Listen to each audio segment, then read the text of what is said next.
दोस्तों, तज़ीन, अरीशा और खुर्रम की जिंदगी अब ऐसे मोड़ पर पहुंच चुकी है जहां एक चोरी सिर्फ पैसों और जेवरात के नुकसान तक महदूद नहीं रही, बल्कि पूरे खानदान के रिश्ते, इज्जत और आने वाले कल को दांव पर लगा चुकी है। खुर्रम ने आखिर ऐसा क्या किया कि अरीशा की शादी, तज़ीन का सुकून और उनकी मां की इज्जत सब कुछ खतरे में पड़ गया? और सबसे अहम सवाल, क्या खुर्रम वाकई इस पूरे मामले का अकेला जिम्मेदार है, या फिर पर्दे के पीछे कोई ऐसा शख्स मौजूद है जो इस पूरी साजिश से वाकिफ है?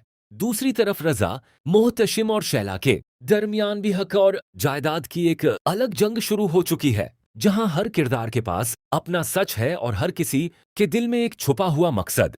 तो आखिर इन तमाम राजों से पर्दा कैसे उठेगा, आइए जानते हैं। दोस्तों, कहानी का आगाज उस घर से होता है जहां महज चंद दिनों बाद अरीशा की शादी की खुशियां सजने वाली थीं। घर में शादी की तैयारियां चल रही थीं, लेकिन अचानक एक ऐसी खबर सामने आती है जो पूरे घर की खुशियां मातम में बदल देती है। अरीशा और तज़ीन अपनी मां के साथ बैठी होती हैं कि उनकी मां रोते हुए बताती हैं कि खुर्रम घर से जेवरात, रकम और दूसरी कीमती चीजें लेकर फरार हो गया है।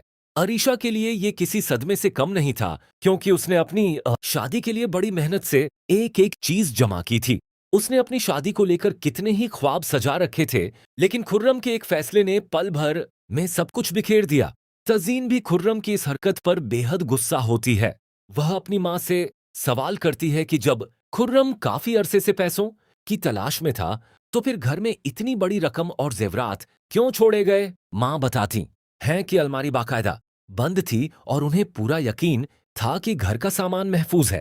यहीं से तज़ीन के दिल में एक नया शक जन्म लेता है।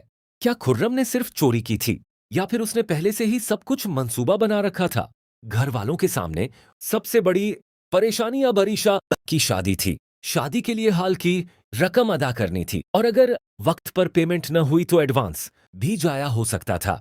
शादी में सिर्फ चंद दिन बाकी थे और मां बेबसी से यही सोच रही थीं कि इतनी बड़ी रकम आखिर कहां से आएगी। इसी दौरान तज़ीन का मंगेतर फराज घर पहुंचता है। उसे महसूस हो जाता है कि घर में कुछ ठीक नहीं है, मगर तज़ीन और उसकी मां किसी तरह असल हकीकत उससे छुपाने की कोशिश करती है। फराज बार बार पूछता है कि आखिर मसला क्या है, लेकिन तज़ीन बात बदल देती है और स्कूल जाने का बहाना बना लेती है।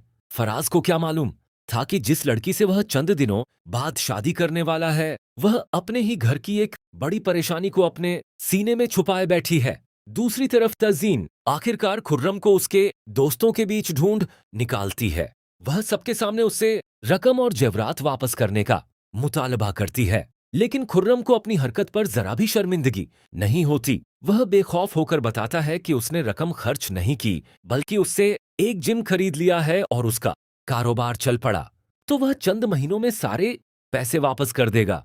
ये सुनकर तज़ीन आग बगोला हो जाती है, क्योंकि खुर्रम ने सिर्फ उनकी जमा पूंजी नहीं छीनी थी, बल्कि अरीशा की शादी, घर की इज्जत और पूरे खानदान का सुकून दांव पर लगा दिया था। घर लौटने के बाद अरीशा अपने बिखरते हुए ख्वाबों पर रोने लगती है। उसने अपनी शादी के लिए खूबसूरत लिबास, शानदार सजावट और यादगार फोटो